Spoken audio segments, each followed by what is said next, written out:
জামাত যে মূল্য দিচ্ছে, জামাতের ইতিহাসে এত মূল্য দেয় নাই গত 16 বছরে। জামাত শিবিরের হাজার হাজার নেতাকর্মী শহীদ হয়েছেন, জীবন দিচ্ছেন, প্রতিবন্ধী হয়েছেন।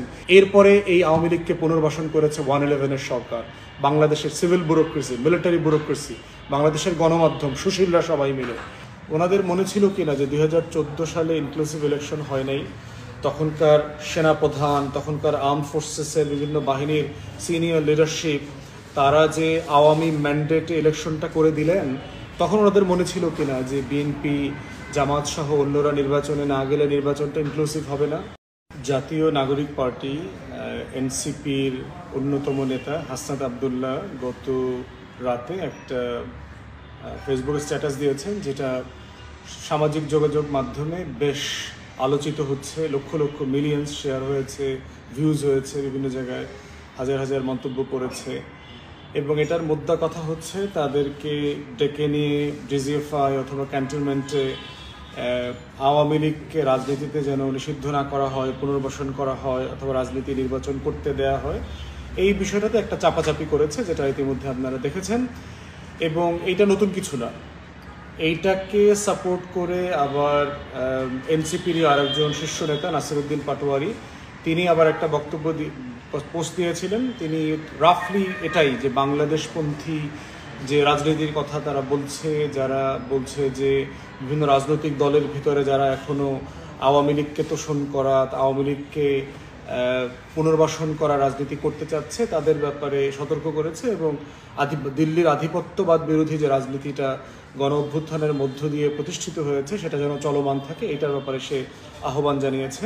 যদিও সেখানে কিছু কিছু মন্তব্যের ব্যাপারে অনেকেই মানে আনকমফোর্টেবল, তারা স্বস্তি বোধ করছেন না, এবং পরবর্তীতে নাসিরউদ্দিন পাটোয়ারি দেখলাম সেই পোস্টটাকে ডিলিট করে ফেলেছেন।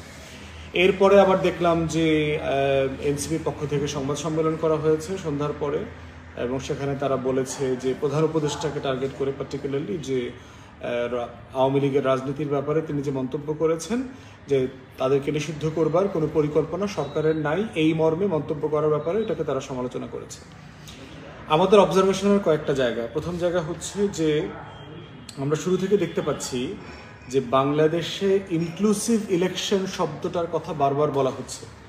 এইটা সেনাপ্রধানের পক্ষ থেকে বলা হচ্ছে, সশস্ত্র বাহিনী, গোয়েন্দা সংস্থা, ডিপ স্টেটের বিভিন্ন ফোর্স, ইন্টারন্যাশনাল কমিউনিটির কেউ কেউ, ইভেন জাতিসংঘের যে মানবাধিকার গণহত্যার যে তদন্ত রিপোর্ট এসছে সেখানেও তারা বলেছে নিষিদ্ধ না করার ব্যাপারে, ইনক্লুসিভ ইলেকশনের ব্যাপারে বারবার বলেছে। এখন প্রশ্ন হচ্ছে, যেই সশস্ত্র বাহিনীগুলো, গোয়েন্দা সংস্থাগুলো আজকে বাংলাদেশের নাগরিকদেরকে ইনক্লুসিভ অন্তর্ভুক্তিমূলক নির্বাচনের দশ দিচ্ছেন, তাদেরকে শিক্ষা দিচ্ছেন অথবা ক্লাস নিচ্ছেন, ওনাদের মনে ছিল কিনা যে 2014 সালে ইনক্লুসিভ ইলেকশন হয় নাই, তখনকার সেনাপ্রধান, তখনকার আর্ম ফোর্সেসের বিভিন্ন বাহিনীর সিনিয়র লিডারশিপ তারা যে আওয়ামী ম্যান্ডেটে ইলেকশনটা করে দিলেন, তখন ওনাদের মনে ছিল কিনা যে বিএনপি, জামাত সহ অন্যরা নির্বাচনে না গেলে নির্বাচনটা ইনক্লুসিভ হবে না। ওনাদের মনে ছিল কিনা আর্ম ফোর্সেস এবং মিলিটারি যে লিডারশিপ আছে এবং গোয়েন্দা সংস্থাগুলো আছে, ডিজিএফআই, এনএসআই, ওনাদের মনে ছিল কিনা যে 2018 সালের রাতের ভোটের নির্বাচনটা যে ইনক্লুসিভ হবে না। ওনারা যে ওনাদের টোটাল জুনিয়র অফিসার মেজরদেরকে দিয়ে, পুলিশকে দিয়ে সারা বাংলাদেশে রাতে নির্বাচন করাইছেন, লক্ষ লক্ষ কোটি টাকা লুটপাট করার ব্যবস্থা করছেন, প্রত্যেকের ব্যাংক অ্যাকাউন্টে 35 লাখ থেকে শুরু করে 50 লাখ গাড়ি বাড়ি ফ্ল্যাটের ব্যবস্থা করছেন। তখন মনে ছিল কিনা মিলিটারি লিডারশিপের এবং গোয়েন্দা সংস্থার যে ইনক্লুসিভ নির্বাচন হইতে হবে, ইনক্লুসিভ নির্বাচন না হইলে বাংলাদেশে অশান্তি হবে। ওনাদের মনে ছিল কিনা 2011 সালে যখন তত্ত্বাবধায়ক ব্যবস্থা, রাজনীতির যে একটা অল পার্টি সেটেলমেন্ট ছিল, সেটা বাতিল করলে বাংলাদেশে যে অনিশ্চয়তা তৈরি হবে, অস্থিরতা তৈরি হবে, সেটা তখন ওনাদের মনে ছিল কিনা। ওনাদের মনে ছিল কিনা যে গত বছর 2024-এর যে ফেক নির্বাচন করলো গোয়েন্দা সংস্থা দিয়ে, আর্ম ফোর্সেস দিয়ে সারা দেশে, যে এই নির্বাচনটা ফেয়ার হবে না, এই নির্বাচনটা অন্তর্ভুক্তিমূলক না। তো সাডেনলি আমাদের গোয়েন্দা সংস্থা এবং গোয়েন্দা সংস্থাগুলো এবং বাংলাদেশের সিনিয়র মিলিটারি লিডারশিপ, সেনা কর্মকর্তারা, সেনাপ্রধান সহ যে ভাষায় কথা বলতেছে, এটা দিল্লির ভাষা দেখতেছি। দিল্লির পররাষ্ট্র মন্ত্রণালয় থেকে বলছে যে অন্তর্ভুক্তিমূলক নির্বাচিত সরকার না হলে সম্পর্ক উন্নয়ন হবে না, বাংলাদেশে স্থিতিশীলতা ফিরে আসবে না। দিল্লির 2014 সালে এটা মনে ছিল কিনা? সুজাতা রায়কে পাঠায়া এখানে এরশাদকে জোর করে বাধ্য করে সিএমএইচে ভর্তি করায়া তারপরে তাকে নির্বাচনে নেওয়া হয়েছে। 2018 সালে দিল্লি সেটা মনে ছিল কিনা? দিল্লির সেনাপ্রধান বলছে যে বাংলাদেশে নির্বাচিত সরকার আসলেই শুধুমাত্র সম্পর্ক উন্নয়ন হবে, স্থিতিশীলতা হবে। তাহলে এই যে দিল্লির আধিপত্যবাদের নেক্সাস তৈরি হয়েছে, যে যা যা দিল্লি বলছে, যা যা দিল্লির পররাষ্ট্র মন্ত্রণালয় বলছে, যা যা দিল্লির সেনাপ্রধান থেকে শুরু করে দিল্লির টোটাল আধিপত্যবাদ যে দালাল গোলামরা বলছে, বাংলাদেশের গোলামরাও তাই বলছে। আমাদের সেনা যে সংগঠনগুলো আছে, আর্ম ফোর্সেসের সিনিয়র লিডারশিপ, আমাদের গোয়েন্দা সংস্থা, আমাদের ডিপ স্টেট, আমাদের সোকল সুশীলরা, তারাও এই কথা বলছে। এর মানে কি? রাজনৈতিক দলের নেতারাও বলছে যে আওয়ামী লীগকে কোনো না কোনো ফর্মে নির্বাচনে রাখতে হবে, রাজনীতিতে রাখতে হবে, এগুলো বলছে। তাহলে এই নেক্সাসের ব্যাপারে আমাদের পরিষ্কার বক্তব্য হচ্ছে 24-এর গণ অভ্যুত্থানের পক্ষে থাকাটাই হলো আজাদের লড়াই। 24-এর গণ অভ্যুত্থানের পক্ষে থাকা মানেই হচ্ছে 1400 শহীদের রক্তের সাথে বেইমানি না করা। 24-এর গণ অভ্যুত্থানের পক্ষে থাকা মানেই হচ্ছে যে আমার 24,000 যে ভাই বোনরা আহত হয়েছে, প্রতিবন্ধী হয়ে গেছে, 600 মানুষ চোখ হারিয়েছে, তাদের পাশে থাকা। অতএব সেই জায়গাতে দিল্লি এবং আওয়ামী লীগের যে নেক্সাস পলিটিক্স, সেই পলিটিক্সের কথা যারা যারা বলছেন, যেই সকল ফোর্সের লিডারশিপরা বলছেন, তারা বাংলাদেশের 24-এর রাজাকার এবং আলবদর। এই সকল ফোর্সের সিনিয়র লিডারশিপরা গত 16 বছর দালালি করছেন। হেন কোনো বাটপারি নাই, এই সকল ফেক জেনারেলরা করেন নাই। হাজার হাজার কোটি টাকা লুটপাট, এই লুটপাটের সাথে তারা জড়িত। এনএসআই এর এক জেনারেল চিফ ছিল, লন্ডনে 30 কোটি 33 কোটি টাকা দিয়ে বাড়ি করছে, ওর বাপের টাকা এগুলো। ডিজিএফআই আর এক চিফ ছিল, সে আমেরিকাতে কয়েক হাজার কোটি টাকা দিয়ে খামার বাড়ি করছে, কার বাপের টাকা এগুলো? বাংলাদেশের জনগণের টাকা, মানি লন্ডারিং এর টাকা এগুলো। অতএব সেই জায়গাতে আমাদের পরিষ্কার বক্তব্য হচ্ছে, please get out of politics, it's nothing your business. DGFI, NSI, arm ফোর্সেসকে বলছি, politics is not your business. ট্যাক্সের টাকায় দিয়ে আপনাদেরকে পোষা হয়, জনগণের সার্ভিসে আপনারা জান কোরবান করবেন এটার জন্য, নাথিং এলস। এর মানে এটা বলছি না যে বাংলাদেশ আর্ম ফোর্সেসের সকল অফিসার জওয়ানরা এই অভিযোগে অভিযুক্ত। যারা জুনিয়র লেভেলের কমান্ডিং অফিসার্স আছেন, সিপাহীরা আছেন, জওয়ানরা আছেন, তারাই গণ অভ্যুত্থানের পক্ষের শক্তি। ক্রিমিনাল হচ্ছে কর্নেল থেকে অ্যাবাভ, যারা আওয়ামী লীগের আমলে 5 গোলামি করে বাংলাদেশকে দিল্লির কাছে দাসখত রেখে প্রমোশন পাইছেন, পদ পাইছেন, পদায়ন হয়েছে। আমরা বহু জেনারেলের খবর জানি, বহু অ্যাডমিরালদের খবর জানি, বহু মার্শাল ফার্শালদের খবর জানি, যারা দিল্লিতে গিয়ে দাসখত দিয়ে আইসা এখানে সেনাপ্রধান হয়েছেন, এখানে বিমান বাহিনীর প্রধান হয়েছেন, এখানে নৌবাহিনীর প্রধান হয়েছেন। এসব গল্প আমরা জানি। ডিজিএফআই, এনএসআই এর গুন্ডামি, বদমাইশি, এগুলো আমরা দেখে আসছি গত 16 বছর থেকে। আল্লাহর ওয়াস্তে দেশটাকে এই পাকিস্তান, টার্কি, ইজিপ্টের মতো করে নষ্ট করে দিয়েন না, ধ্বংস করে দিয়েন না। বাংলাদেশ একটা নতুন আকাঙ্ক্ষার মধ্য দিয়ে আসছে, আপনারা প্রজাতন্ত্রের কর্মচারী হিসাবে দায়িত্ব পালন করবেন, nothing more or less of it. অতএব সেই জায়গায় আমার রাষ্ট্রীয় প্রতিষ্ঠানগুলোর প্রতি আহ্বান হচ্ছে, প্রজাতন্ত্রের কর্মচারী হিসাবে দায়িত্ব পালন করেন। দেশের যারা সিপাহী আছেন, জুনিয়র অফিসার, কমান্ডিং অফিসার আছেন, বাংলাদেশের লাল সবুজের পতাকার পক্ষে আপনারা যেভাবে জুলাই আগস্টে অনেকে দাঁড়িয়েছেন, এভাবে আপনারা এখনও দাঁড়ানো থাকবেন। বাংলাদেশের সিনিয়র অফিসাররা বাংলাদেশকে বিক্রি করে দেবে, লাল সবুজের পতাকার সাথে দালালি করবে, বেইমানি করবে। আওয়ামী লীগের শত শত হাজার হাজার লোকদেরকে বিভিন্ন ক্যান্টনমেন্টে আশ্রয় দিয়ে সেফ প্যাসেজ দিচ্ছে, এক্সিট করায় দিচ্ছে, এখনও পলাতক অবস্থায় তাদেরকে শেল্টার দিচ্ছে। বিভিন্ন সিনিয়র ক্রিমিনাল অফিসারদেরকে তারা ভারতে এখানে সেখানে পাস দিয়েছে, তারা পার হয়ে যাওয়ার পালানোর সুযোগ করে দিয়েছে।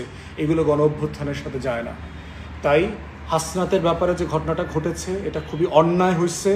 আইএসপিআর স্টেটমেন্ট দিয়ে জাতির কাছে ক্ষমা চাইতে হবে। এই বাংলাদেশ গণ অভ্যুত্থানের বাংলাদেশ না। গত জুন, জুলাই, আগস্টে যে অভ্যুত্থান হয়েছে, সে অভ্যুত্থানের বাংলাদেশ না। দয়া করে রাজনীতিতে মাথা গলাবেন না, নাক গলাবেন না। This is not your business.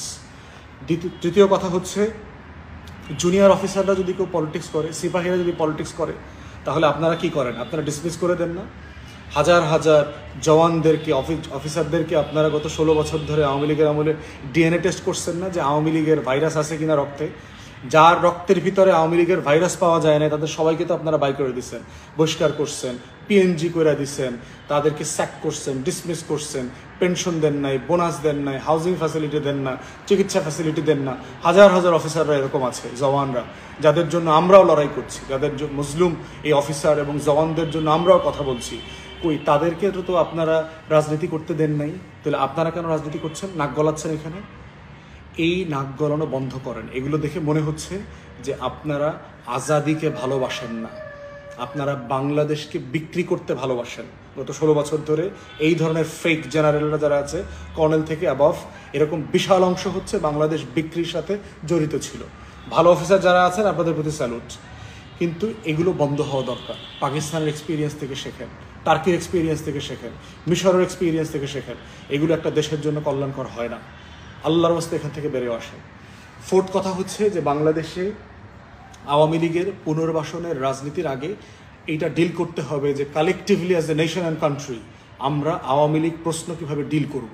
Awami League, জাতীয় পার্টি এবং 14 দলীয় এই যে দিল্লির আধিপত্যবাদী শক্তি আছে বাংলাদেশে, যারা বাংলাদেশকে কুরে কুরে বারবার বিক্রি করেছে, অস্থির করেছে, অস্থিতিশীল করেছে, তাদের ব্যাপারে আমাদের একটা ঐক্যমতের সিদ্ধান্ত হতে হবে। সেটার জন্য আমি বারবার বলেছি একটা তদন্ত কমিশন করেন, আওয়ামী লীগ প্রশ্নে মতামত নেন, প্রয়োজনে রেফারেন্ডাম হোক, ঐক্যমতের কমিশনের সাথে মিটিং হতে পারে। প্রধান উপদেষ্টা কোনো অংশীজনের সাথে কথা না বলে আওয়ামী লীগকে এভাবে মাফ করে দেওয়া, আওয়ামী লীগের রাজনীতি নিয়ে কথা বলা, মন্তব্য করাটা অযাচিত মনে হয়েছে এবং আমরা এটা প্রত্যাখ্যান করছি। এটা কোনোভাবেই আমাদের গণ অভ্যুত্থানের পক্ষের শক্তির বক্তব্য না। আওয়ামী লীগ হচ্ছে বাংলাদেশের ন্যাশনাল সিকিউরিটি থ্রেট, জাতীয় নিরাপত্তার হুমকি। জাতীয় নিরাপত্তার হুমকি এমন কোনো সংগঠন, এনটিটিকে কোনো রাষ্ট্র তাকে স্পেস দেয় না, পৃথিবীতে কখনো দেয় না। অতএব সেই জায়গাতে বাংলাদেশের বিদেশ নীতি, প্রতিরক্ষা নীতি নতুন করে ডিভাইস করতে হবে। এর মানে এটা বলছি না যে নির্বাহী আদেশে আওয়ামী লীগকে নিষিদ্ধ করা হোক।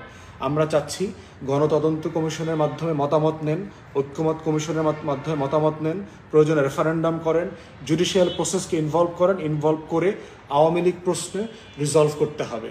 তার আগে, বিচার হওয়ার আগে, এই প্রশ্ন রিজলভ করবার আগে আওয়ামী লীগকে রাজনীতিতে এবং নির্বাচনে পুনর্বাসন করবার কোনো চেষ্টা হচ্ছে 24-এর আলবদরি চেষ্টা। যারা 24-এর আলবদর আর 24-এর রাজাকার হবেন তারা বাংলাদেশে নাই হয়ে যাবেন আগামী দিনে। বাংলাদেশের জনতার, তরুণ প্রজন্মের, গ্রামে গঞ্জের দেশপ্রেমিক মানুষের মনস্তত্ত্ব তারা ধরতে পারছেন না। অতএব সেই জায়গায় আমার আহ্বান হচ্ছে ইতিহাস থেকে শিক্ষা নেন।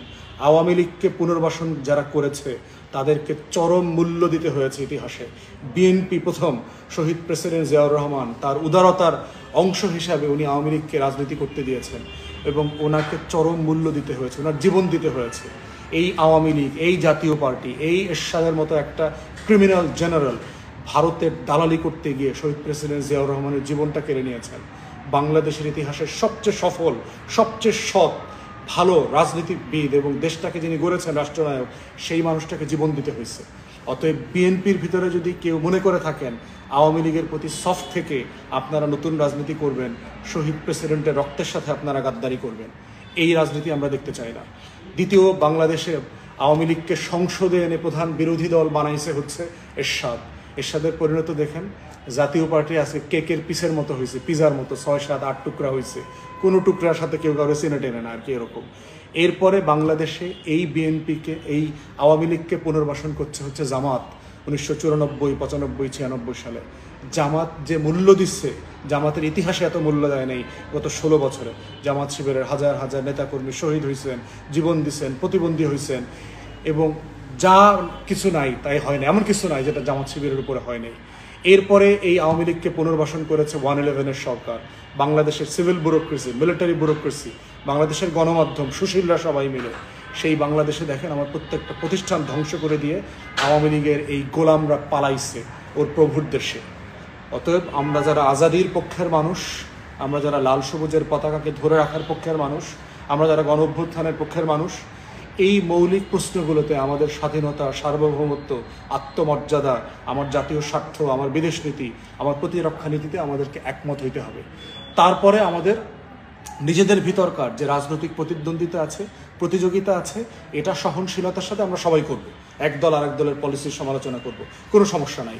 কিন্তু আওয়ামী লীগ প্রশ্নে আউটরাইট কোনো প্রসেস ফলো না করে, জনগণের মতামত না নিয়ে পুনর্বাসন করা, রাজনীতি নির্বাচনে আনার অপচেষ্টাটা হবে দিল্লিকে বাংলাদেশে ফেরায় নিয়ে আসা। 24-এর 1400 শহীদের রক্তের সাথে গাদ্দারি করা, বেইমানি করা, এবং এই বেইমানদেরকে ইতিহাস ক্ষমা করে নাই। এরাই হচ্ছে বাংলাদেশের 2024 এবং 25 সালের মির্জাফর। সে ব্যুরোক্রেটিক হোক, সে মিলিটারি অফিসার হোক, সে রাজনৈতিক কর্মী হোক, সে যে হোক, সে সুশীল হোক, এরা হচ্ছে মির্জাফর, এরা হচ্ছে আলবদরেরা রাজাকার। অতএব এদের থেকে বাংলাদেশের আজাদিকে রাখতে হবে, সেফগার্ড করতে হবে, নিরাপদ রাখতে হবে, এবং আমাদের লড়াই চালিয়ে যেতে হবে। এটাই হচ্ছে বাংলাদেশ 2 গড়বার দায় এবং দরদের রাজনীতি।